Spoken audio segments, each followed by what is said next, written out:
신약 성경을 읽다가 보면 특별히 서신서에 바울이 성도들에게 두 세계를 아주 뚜렷하게 대조해서 소개하는 것을 보게 됩니다. 하나님의 나라와 세상의 나라입니다. 하나님이 통치하시는 나라와 한시적이긴 하지만 사탄이 통치하는 나라가 상존한다는 것을 성경은 말씀합니다. 그리스도가 재림하시는 날까지 이 땅은 하나님의 나라와 세상의 나라는 겹쳐서 대립하는 관계에 있다고 성경 우리에게 알려주고 있습니다. 세상의 나라를 통치하는 사탄의 존재와 활동에 대해 성경 전체적으로, 성경이 전반에 걸쳐서 여러 예를 우리가 찾을 수가 있는데요. 요한계시록에 보면 에베소 교회를 향해서 이런 편지를 쓰고 있습니다. 요한계시록 2장 7절 말씀입니다. 귀 있는 자는 성령이 교회들에게 하시는 말씀을 들을지어다. 이기는 그에게는 내가 하나님의 낙원에 있는 생명나무의 열매를 주어 먹게 하리라 말씀합니다. 에베소 교회를 향해서 너희는 이겨야 된다. 이기는 그에게는 이라고 말씀합니다. 에베소 교회는 세상에서 영적 전투에서 이겨야 하는 교회로 성경은 말씀하고 있습니다. 그래서 신학자들은 이 땅의 교회를 어떤 교회라고 말하냐면 전투하는 교회다 이렇게 설명합니다. 이 땅에 하나님의 나라와 세상의 나라가 공존하는 이 땅의 교회는 전투하는 교회입니다. 사도행전 5장은 전투하는 교회의 모습을 우리에게 보여주고 있습니다. 교회의 영적 전투는 칼과 창으로 하는 전투가 아니고요, 눈에 보이지 않는 악한 영들과 싸우는 것입니다. 그래서 그 악한 영들과 싸우는 전쟁터는 어디인가? 오늘 성경은 아주 분명하게 우리의 마음이 그 전쟁터라고 말하고 있습니다. 오늘 본문 3절의 말씀 우리 한 번 더 같이 읽어보겠습니다. 베드로가 이르되 아나니아야 어찌하여 사탄이 내 마음에 가득하여 내가 성령을 속이고 땅값 얼마를 감추었느냐. 아멘. 지금 베드로가 아나니아에게 말합니다. 어찌하여 사탄이 내 마음에 가득하여. 지금 베드로는 아나니아를 책망하고 있습니다. 어떻게 너의 마음을 사단에게 내어주었느냐. 여러분, 사도행전 4장까지의 공동체의 모습, 초대교회 공동체의 모습은 성령의 충만함으로 이전에 복음서에서 볼 수 없었던 많은 영적인 변화를 누린 그런 공동체였습니다. 그런데 성령 충만한 공동체의 일원이었던 아나니아와 삽비라는 그 마음을 성령이 아닌 사탄에게 내어주었습니다. 신학자 F.F. 브루스는 이 부분을 설명하면서 이런 말을 하고 있습니다. 아나니아의 이야기가 사도행전에서 한 일은 아간의 이야기와 여호수아에서 한 일과 같다. 지금 아나니아 삽비라 사건은 여호수아서에서 여리고성 전투에서 하나님께서 온전히 바쳐진 것 손대지 말라고 하셨는데 그 탐을 냈던 아간이 한 일과 같다는 것입니다. 두 이야기 모두에서 속임수의 행위가 하나님의 백성의 승리에 찬 전진을 중단시켰다.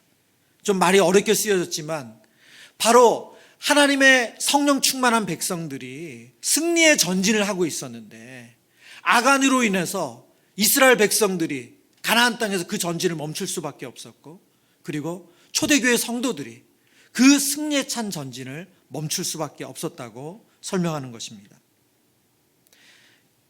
여호수아에서 보면 이스라엘 백성들이 여리고성 전투에 승리한 이후에 그리고 그보다 훨씬 작은 아이성 전투에서 패배합니다. 그리고 후퇴하는 일이 벌어지죠. 그리고 나서 여호수아가 하나님 앞에 울면서 기도를 해요. 하나님, 어떻게 우리에게 이런 일이 있습니까? 그리고 하나님께서 그 이유를 알려주시죠.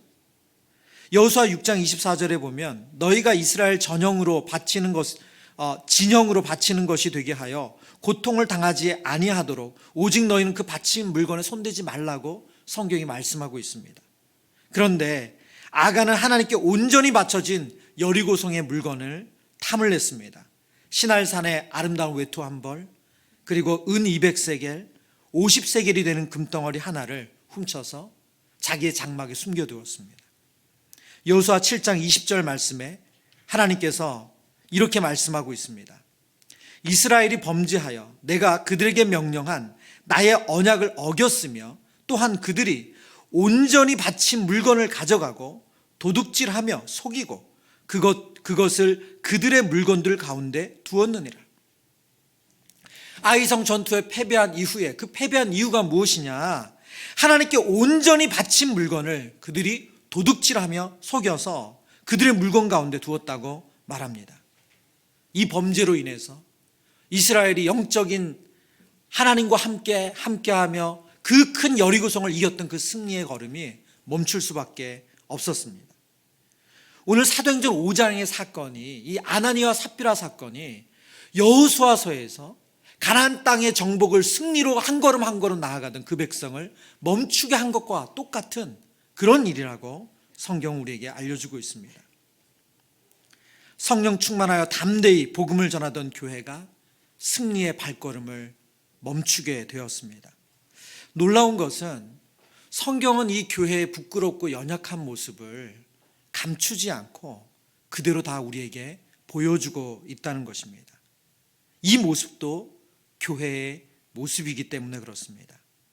성령 충만하여 자기 소유를 누구도 자기의 것이라고 말하지 않고 그것을 필요한 사람들에게 나눠줘서 그 중에 가난한 자가 없다고 말했던 그 아름다운 공동체의 모습도 초대교회의 모습이고, 그리고 오늘 사도행전 5장에 나타나는 하나님께 그 탐심으로 인해서 사탄에게 마음을 내어주고 하나님을 속이는 이 부끄럽고 악한 모습도 교회의 모습이라는 것입니다. 이 땅의 교회는 완전하지 않고 이렇게 불완전합니다. 세상 어느 곳에 내어놓아도 너무나도 자랑스러운, 부끄럽지 않은 그런 모습도 있지만 누군가 알게 될까 봐 부끄러운, 그래서 세상이 알면 손가락질 당할 그 부끄러운 곳이 동시에 일어나는 것이 교회입니다. 성령 충만한 초대교회라고 해서 어떤 불미스러운 일도 일어나지 않았던 것이 아니라 오늘 성경은 사탄의 유혹에 넘어지는 일도 있었다, 그렇게 우리에게 말씀하고 있습니다. 이것이 우리가 하나님 앞에 늘 겸손해야 하는 이유인 줄 믿습니다. 그러나 교회는 이 영적 전쟁을 숙명으로 받아들이고 오늘 싸우는 것을 우리에게 보여주고 있습니다. 무엇을 위해서 싸우는가? 교회의 순결을 위해서, 교회의 거룩함을 지키기 위해서 오늘 교회가 싸웁니다. 그래서 영적 싸움의 목표는 명확합니다. 우리의 믿음의 순결이고 하나님 주시는 거룩함을 지키는 것이 우리의 영적 싸움의 목표입니다. 그래서 영적 싸움의 대상은 눈에 보이는 사람이 아니라 우리 안에 있는 죄된 본성이고, 그 죄된 본성을 부추기는 사탄이라고 오늘 성경 우리에게 알려주고 있습니다. 오늘 사도행전 5장의 베드로 사도는 아나니아와 삽비라와 싸우는 것이 아닙니다. 아나니아와 삽비라의 마음을 통해서 공동체의 순결을 그리고 순전한 믿음을 무너뜨리는 사탄과 싸우는 것이고, 우리 안에 있는 그 죄된 본성과 싸우는 것입니다. 아나니아와 삽비라 사건을 읽다 보면 근데 우리 마음에 그럼에도 불구하고 하나님 너무 과하신 거 아닌가? 하나님께서 그들에게 내린 심판이 이게 죽을 일인가? 이런 의문을 갖기도 합니다. 예를 들어서 우리 교회는 뭐 그런 걸 안 하지만 여러분이 올 초에 무슨 작정 헌금을 했다고 하자고요. 그래서 믿음으로 그때는 너무 은혜를 받아가지고 믿음으로 내가 뭐 예를 들어서 100만 원을 내겠습니다 작정을 했어요. 그런데 100만 원을 다 못했어. 50만 원밖에 못했어요. 그렇다고 여러분 만약 생명을 하나 걷어가신다. 여러분 이게 얼마나 이게 이게 너무 무서운 일이잖아요. 아나니아 삽비라가 그 자신의 판 그 땅값의 일부를 감추었다고 해서 이게 하나님이 그들의 생명을 걷어갈 만한 일인가? 성경을 읽다 보면 하나님 너무 과하신 거 아닌가? 이렇게까지 하셔야 됐나? 그런 질문이 생기기도 합니다.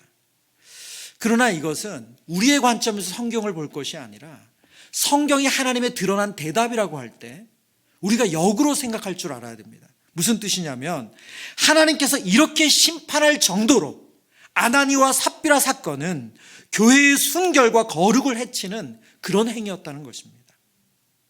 퍼거슨이라는 신학자가 여호수아서의 아간 사건과 사도행전의 아나니와 삽비라 사건을 이렇게 설명합니다. 두 경우 모두 그 사건은 그 백성과 함께 하시는 하나님의 특별한 임재의 현현이자 그들의 거룩한 정체성과 성품을 보존하려는 하나님의 의도에 대한 경고였다. 하나님께서 그들에게 임재하시고 그들은 하나님이 임재하심으로 거룩한 공동체가 된 것, 그것을 지키는 것이 얼마나 중요한지를 알려주는 사건이라는 것입니다. 그래서 오늘 설교 제목을 거룩함을 지키기 위해 전투하는 교회라고 정했습니다. 오늘 성경 우리에게 거룩함을 지키는 전투하는 교회의 모습을 알려주는데 그 첫 번째가 죄를 허용하지 않는다는 겁니다. 우리말 성경, 한글 성경에는 빠져 있는데요, 오늘 헬라어 성경과 영어 번역본에 보면 오늘 본문의 시작은 접속사로 시작됩니다. 헬라어로는 대라고 읽고요, 영어 성경으로는 but이라고 되어 있습니다. 그러니까 그러나, 그런 대로 번역할 수 있죠. 사장의 그 은혜스럽고 영적으로 충만하고 그런 영적인 은혜가 있는 그 분위기와 전혀 다른 일이 펼쳐질 것이다 라고 성경은 5장 1절부터 우리에게 알려주고 있습니다. 4장의 마지막 부분에 보면 초대교회의 가장 이상적인 모습을 보여줍니다. 그들이 한 마음과 한 뜻이 되어 물건을 서로 공유한다고 말하죠. 제가 지난주 설교하면서 물건을 우리가 함께 쓰는 사람, 그런 대상이 누구입니까? 우리 식구들이죠. 집에 가면 내 컵, 네 컵이 없어요. 무조건 마음대로 쓰고 냉장고 아무나 열고 화장실 이것저것 마음대로 들락거릴 수 있습니다. 왜요? 식구니까. 그런데 놀랍게도 예루살렘 큰 공동체가 그런 한 식구가 되었대요. 왜요? 한 성령님이 주인이시기 때문에 그 일이 가능했다. 가장 이상적인 공동체죠. 그런 아름다운 모습이었던 예수 그리스도의 영으로 충만했던 믿음의 공동체의 모습을 4장이 보여주는데 5장을 시작하면서 그러나, 그리고 1절이 시작합니다. 1절 말씀 볼까요? 1절 2절. 아나니아라 하는 사람이 그의 아내 삽비라와 더불어 소유를 팔아 그 값에서 얼마를 감추매 그 아내도 알더라. 얼마만 가져다가 사도들의 발 앞에 두니 라고 말씀합니다. 아나니아와 삽비라는 소유를 팔았습니다. 그리고 그 중에 얼마를 감추었대요. 여기서 감추다는 단어가 노스피조마이라는 단어입니다. 이 단어는 횡령하다, 착복하다, 그런 의미를 가지고 있습니다. 신약 성경에 2번 쓰였는데요, 이 단어가 오늘 본문과 그리고 디도서에서 쓰였습니다. 디도서 2장 10절 말씀. 훔치지 말고 오히려 모든 참된 신실성을 나타내게 하라. 이는 범사에 우리 구주 하나님의 교훈을 빛나게 하려 함이라. 이 말씀은 당시에 있던 종들에게 교훈하는 내용인데 그 첫 번째, 훔치지 말고, 이 훔치다라는 단어가 노스피조마입니다. 지금 성경은 아나니아와 삽비라가 훔쳤다는 거예요. 횡령했다는 거예요. 자기 것이 아닌데 자기 것인 양 했다는 거예요. 이게 무슨 뜻인가? 분명히 오늘 본문은 아간의 경우와 아나니아와 삽비라 사건에 다른 점이 있습니다. 뭐가 다르냐면, 아간의 경우는 하나님께서 여리고성과 전투하기 전에 벌써 말씀하셨어요. 명령하셨어요. 너희들 여리고성 안에 있는 그 모든 것은 온전히 바쳐진 것이다. 그렇기 때문에 탐내지 마라. 하나님께서 미리 명령하셨어요. 그러나 아나니아와 삽비라는 소유를 팔아서 교회에 드리라는 명령을 그 명령을 하나님께서 하신 적이 없어요. 사도행전 4장에 일어난 그 바나바가, 예를 들어서 바나바가 자기 밭을 팔아서 사도들의 발 앞에 두는 것은 자발적인 행동이지 그것은 누구의 강요나 규칙이나 율법이 아닙니다. 그러니까 아나니아와 삽비라에게도 그런 하나님이 명령하시거나 그렇게 강요한 게 아니라는 거예요. 이건 자율적인 행동입니다. 그래서 베드로가 아나니아를 책망하면서 오늘 본문에 보면 4절에 이렇게 말하죠. 땅이 그대로 있을 때에는 내 땅이 아니며 판 후에도 내 마음대로 할 수가 없더냐. 어찌하여 이 일을 내 마음에 두었느냐. 사람에게 거짓말한 것이 아니요 하나님께로다. 무슨 말입니까? 누구도 그 땅을 팔라고 하지 않았어요. 그 땅은 그들 소유가 맞아요. 그리고 땅을 판 후에도 그들이 거기서 다 갖다 바치지 않아도 돼요. 근데 오늘 성경은 무엇을 말하고 있냐면 그들은 벌써 교회 앞에서 그런 약속을 했다는 거예요. 하나님께 그 땅을 팔아서 드릴 거라는 그 약속을 오늘 성경 전반에서 그들은 그렇게 한다고 벌써 사람들에게 알려졌고 그렇게 한다고 약속을 한 거예요. 그러면 그것은 누구의 것이 되는 거예요? 하나님의 것이죠. 온전히 바쳐진 것이죠.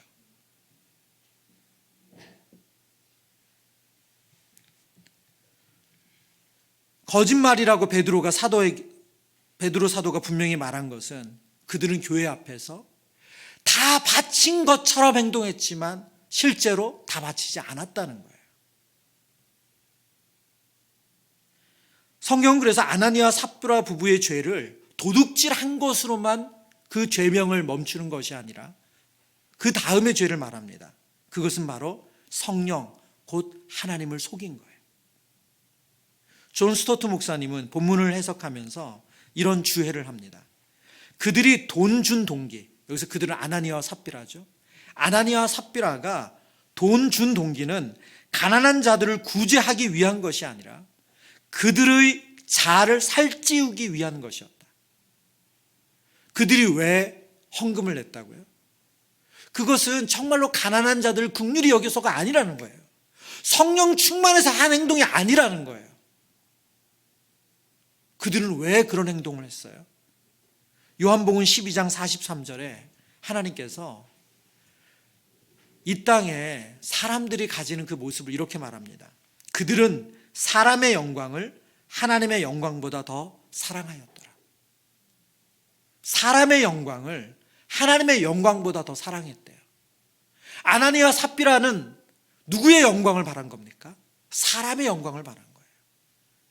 바나바가 사람들에게 존경받고 칭찬받고 박수받는 모습을 보면서 그들은 중심을 보시는, 마음을 살피시는 하나님께 영광 받을 걸 생각한 것이 아니라 다 바친 것처럼 말하면서 그 거짓말을 통해서 사람들에게 영광 받기를 원한 거죠.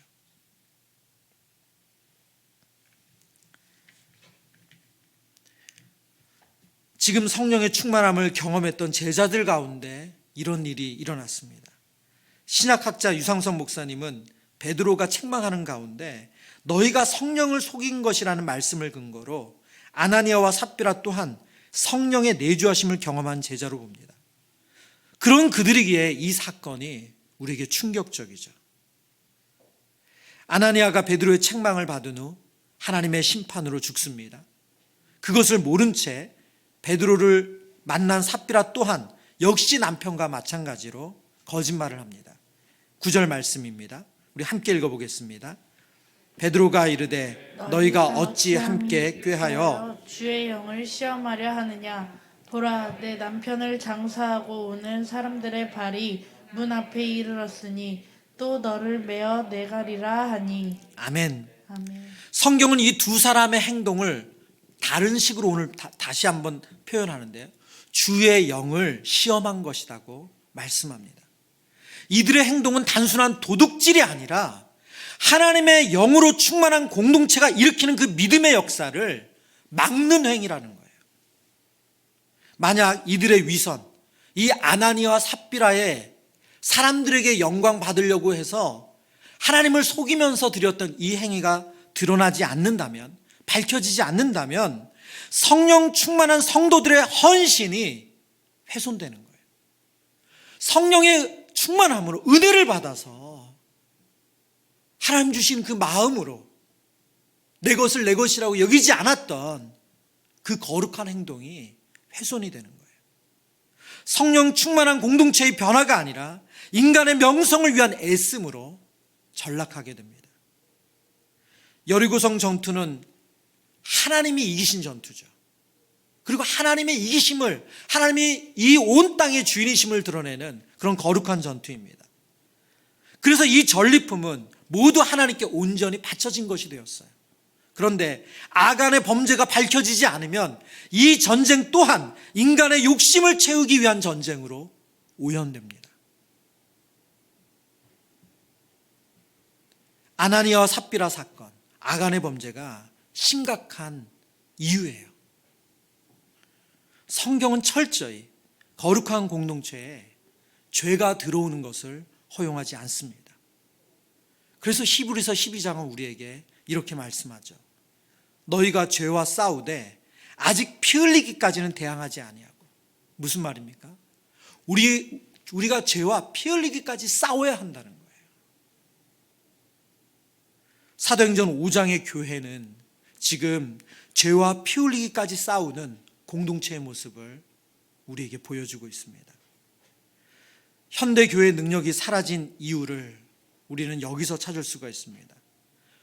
지금 이 땅의 많은 교회, 우리나라의 교회뿐만이 아니라 이 땅의 많은 교회가 그 능력을 잃은 것은 많은 사람이 부족해서도 아니고, 예산이 부족해서도 아니고, 요직에 있는 성도가 부족해서도 아닙니다.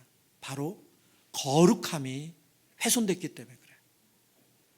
교회의 거룩함이 훼손돼서 교회가 능력을 잃었습니다. 물론 성경은 모든 죄를 오늘 성경이 다루는 방식으로 다뤄야 된다고 말하지는 않습니다. 은밀한 죄는 은밀하게 다루어야 하고요. 개인적인 죄는 개인적으로, 그리고 공적인 죄만이 공적으로 다루어져야 한다는 것이 성경이 죄를 다루는 일반적인 원리입니다. 그러나 개인이든 공동체이든 죄를 허용하지 말라고 성경은 강하게 우리에게 말씀하고 있습니다. 오늘 이 밤에 우리가 교회를 위해서 기도할 때, 그리고 우리 개인을 위해서 기도할 때, 하나님 정말로 죄 안에 죄가 들어오는 것을 피 흘리기까지 싸우게 하여 주옵소서. 하나님, 우리 교회에 이런 죄된 일들이 생기지 않도록 우리 교회를 지켜달라고 은혜를 구하며 기도해야 될 줄 압니다. 두 번째, 거룩함을 지키기 위해 전투하는 교회는 죄는 반드시 처벌한다는 것입니다. 10절 말씀입니다. 곧 그가 베드로의 발 앞에 엎드러져 혼이 떠나는지라 젊은 사람들이 들어와 죽은 것을 보고 메어다가 그의 남편 곁에 장사하니. 오늘 본문은 충격의 연속입니다. 성령 충만한 공동체의 일원이 땅을 팔아서 그것을 감추고 하나님을 속이며 거짓말한 것도 충격이지만, 그것이 밝혀진 이후에 하나님의 심판으로 죽음을 맞이한 것 또한 충격적입니다. 근데 여기에서 한 가지 우리가 이 본문을 읽으면서 질문이 더 생길 수가 있어요. 그렇다면 성령 충만함을 경험했던 이 아나니와 삽비라는 과연 지옥불에 떨어졌겠는가 하는 것입니다. 이 사람들이 하나님의 심판을 받았는데, 그럼 이 사람들은 구원받지 못하고 천국에 가지 못하고 지옥불에 떨어지는가? 앞서서 신약학자 유상성 목사님이 아나니와 삽비라는 두 사람은 성령의 내주하심이 있었다는 것으로 본다는 설명을 드렸습니다. 왜냐하면 이 본문이 흘러오는 사도행전의 흐름을 보면 사도행전 2장 38절 말씀대로 예수 그리스도를 구주와 주님으로 영접하여 성령을 선물로 받았던 사람임을 우리가 볼 수가 있습니다.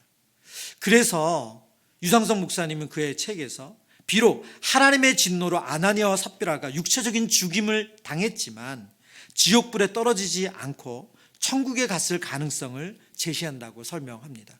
물론 구원을 받았는지 아닌지의 최종적인 결과는 하나님의 권한에 있기 때문에 우리가 확언할 수는 없습니다. 그러나 분명한 것은 하나님은 죄에 대해서 반드시 처벌하신다는 거예요. 아나니아와 삽비라 죄는 거룩한 공동체 전체를 죄로 오염시킬 수 있는 악한 범죄를 저질렀고, 그에 따른 하나님의 심판이 그들에게 임했습니다. 민수기 14장 18절 말씀입니다. 여호와는 노하기를 더디하시고 인자가 많아 죄악과 허물을 사하시나 형벌을 받을 자는 결탄코 사하지 아니하시고 아버지의 죄악을 자식에게 갚아 3, 4대까지 이르게 하리라 하셨나이다. 아멘. 지금 오늘 성경은 하나님의 어떤 분이라고 말씀합니까? 노하기를 더디하시고 인자가 많아 죄악과 허물을 용서하시는 긍휼이 많으신 분이다, 그렇게 말씀해요. 그런데 이어서 뭐라고 말씀하시죠? 형벌을 받을 자는 결탄코 사하지 아니하시는 분이다. 하나님은 긍휼이 많은 분 맞습니다. 하나님은 죄를 용서하시는 분이 맞습니다. 그러나 동시에 하나님은 형벌을 받을 자를 결단코 사지 않으시는 심판하시는 하나님이시라고 성경은 말씀합니다. 우리는 성경에서 용서와 사랑의 예수님을 만납니다. 모든 죄를 용서하시는 예수님을 성경은 우리에게 알려줍니다. 근데 우리가 놓치는 것은 무엇입니까? 성경은 죄의 삭, 죄의 값이 있다고 우리에게 말씀하고 있습니다. 로마서 6장 23절의 말씀대로 사망, 죄의 삭은 사망이요. 그 죄의 값은, 죄의 대가 지불은 사망입니다. 예수님께서 우리의 죄를 위해서 십자가에 죽으신 것이 이 때문입니다. 죄에 따르는 심판, 죄의 결과는 달라지지 않는다는 거예요. 그리스도 안에 있기 때문에 그 심판이 우리에게 임하지 않을 뿐이지 죄의 결과나 죄에 따르는 심판이 달라지지 않습니다.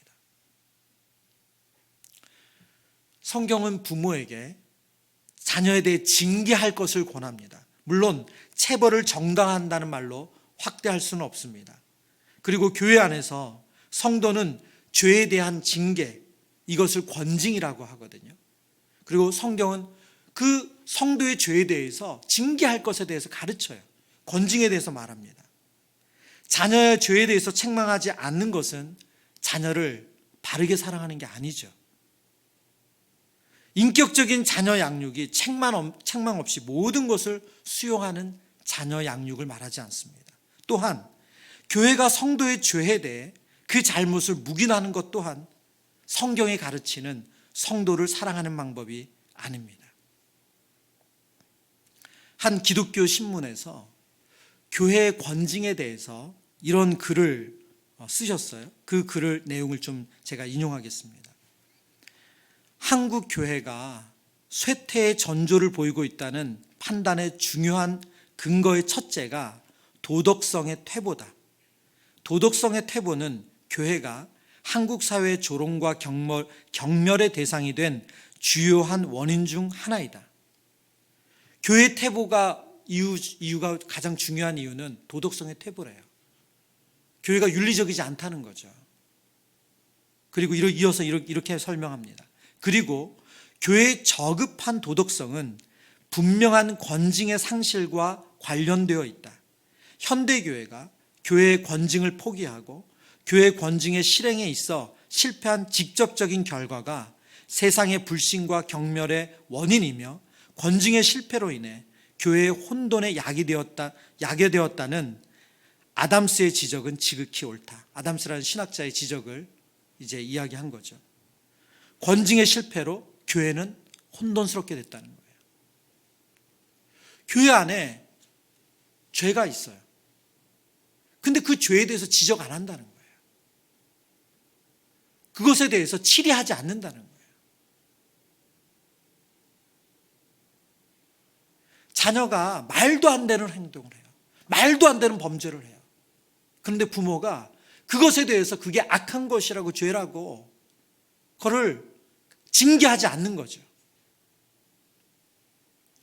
죄에 대한 처벌, 고통스럽고 아프지만 우리의 가정과 교회 안에서 회복되어야 한다고 오늘 성경 우리에게 말씀하고 있습니다.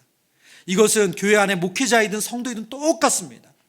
그리고 이러한 처벌과 심판이 따를 때 우리는 하나님을 두려워하게 됩니다. 이것이 세 번째 거룩함을 지키기 위한 전투하는 교회의 모습입니다. 거룩함을 지키기 위한 전투하는 교회 세 번째가 하나님에 대한 경외심을 회복하는 것입니다. 오늘 본문의 마지막 절입니다. 11절 말씀 우리 한 번 더 같이 읽겠습니다. 온 교회와 이를 듣는 사람들이 다 크게 두려워하니라. 아멘. 아멘. 오늘 본문의 결론으로 이 마지막 절에 온 교회와 이 일을 듣는 사람들이 다 크게 두려워하니라. 아나니와 삽비라 사건은 교회와 이 일을 듣는 비신자까지도 다 크게 하나님을 두려워하게 되는 그런 일로 이어졌다고 말합니다. 두려워하다는 단어가 헬라어로 포보스라는 단어인데요. 바로 신에 대한 경외심, 두려움을 말합니다. 하나님께서 사람의 중심을 보시고 그 숨은 죄를 밝혀내셨어요. 그리고 그것을 처벌하신 사건, 이 일이 온 교회 안에 퍼졌겠죠. 그것을 통해서 성도들이 하나님을 두려워하게 됐대요. 하나님을 경외하게 됐대요. 그리고 하나님을 알지 못하는 사람까지도 아나니아와 삽비라 사건을 통해서 하나님을 두려워하게 됐대요. 베드로전서 1장 17절 말씀입니다. 우리 함께 읽겠습니다. 외모로 보시지 않고 각 사람의 행위대로 심판하시는 이를 너희가 아버지라 부른즉 너희가 나그네로 있을 때를 두려움으로 지내라. 아멘. 하나님은 우리 겉으로 우리를 판단하는 분이 아니시래요. 하나님은 우리의 마음을 다 아신대요. 아나니아와 삽비라는 자신들이 이거 판 거 전부라고 드리며 사도들의 발 앞에 내놓으면 그냥 그 전부라고 받을 거라고 생각했던 것 같아요. 하나님께서 그들의 중심을 살피고 있다는 것, 성령님을 통해서 베드로에게 그것을 알려준다는 것, 그것을 전혀 생각지 못한 거죠. 하나님이 주인 되시는 교회, 성령이 주인 되시는 교회를 눈에 보이는 사람의 교회로 생각한 거예요. 근데 하나님은 각 사람의 행위대로 심판하시는 그 중심을 보시는 분이셨습니다. 마르바도니안 신학자가 걸어가도 피곤치 아니하며라는 책에서 경외심에 대해서 이런 글을 썼습니다. 성경을 보면 인간은 거룩하신 하나님을 대면할 때마다 천사의 모습에서 그 거룩의 일부만 보았을지라도 두려워 떨었다. 얼굴이 땅에 닿을 정도로 엎드리는 사람들도 있었다. 오늘날처럼 불경한 문화에서 어떻게 하면 우리 같은 죄인에게 무한한 긍휼을 베푸시는 하나님에 대한 시각을 잃지 않으면서도 그분에 대한 무한한 경외심을 회복할 수 있을까? 지금 마르바돈이라는 신학자는 이 땅의 시대를 불경한 시대로 보는 거죠. 하나님을 두려워하지 않는다는 거예요. 근데 지금 두 가지를 다 말하지 않습니까? 죄인에 대한 무한한 긍휼을 베푸시는 하나님에 대한 시각, 그리고 그분에 대한 무한한 경외심을 우리가 어떻게 같이 가질 수 있을까? 공포감을 조장하려는 것이 아니다. 하나님을 향한 건전한 두려움과 하나님의 자비로운 사랑을 깊이 깨닫는 것은 균형을 이루어야 한다. 그렇지 않고 하나님의 거룩하심을 외면하고 그 은혜를 값싸게 만든다면 그분의 자비를 제대로 이해하는 것이 아니다. 여러분, 무슨 말입니까? 하나님을 제대로 두려워하지 않는 사람은 하나님의 은혜가 얼마나 큰지, 하나님의 자비가 얼마나 놀라운 것인지를 제대로 알지 못한다는 거예요. 여러분, 부모님이 무서우면, 부모님이 정말 무서운 분이면 그분이 괜찮다, 잊어라, 이 말이 너무 큰 용서예요. 근데 부모님이 그냥 넘어가신 분이야. 그럴 수도 있지. 사람 그럴 수도 있지. 늘 이러신 분이면 아이가 자신의 잘못에 대해서 부모님이 또 다음에 잘해, 이 말은 큰 자비와 은혜로 느껴지지 않아요. 하나님에 대한 두려움이, 경외심이 회복되어야 한다는 거예요. 지금 아나니아 삽비라 사건을 통해서 성령 충만함으로 그들이 잘 가고 있다고 생각했는데 온 교회와 그리고 이 소식을 들은 모든 믿지 않는 사람들까지도 하나님은 살아계실 뿐만 아니라 하나님 정말 무서운 분이시라는 것을, 하나님을 속일 수 없는 분이라는 것을 그들이 깨닫고 두려워하게 됐다는 거예요. 이 마음이 있을 때 우리가 하나님께서 우리를 향해서 용서하신다, 우리에게 노하기를 더디하신다, 우리에게 자비로 대하신다는 것이 얼마나 큰 은혜인지를 제대로 알게 된다는 겁니다.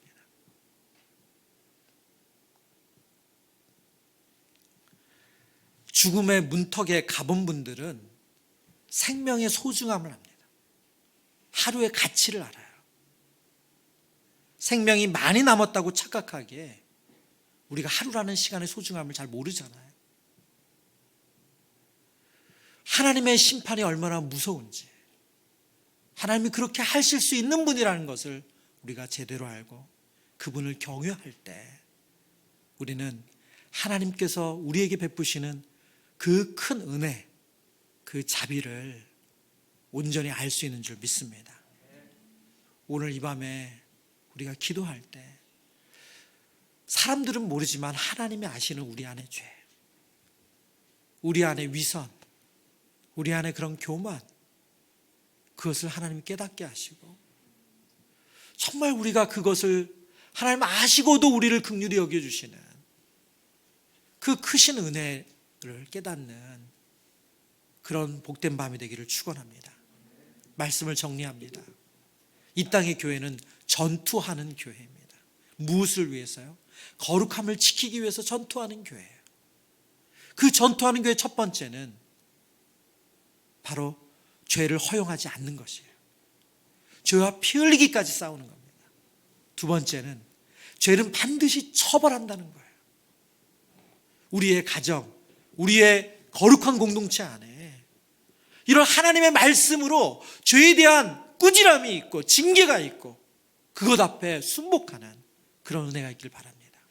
세 번째는 하나님에 대한 경외심을 회복해야 합니다.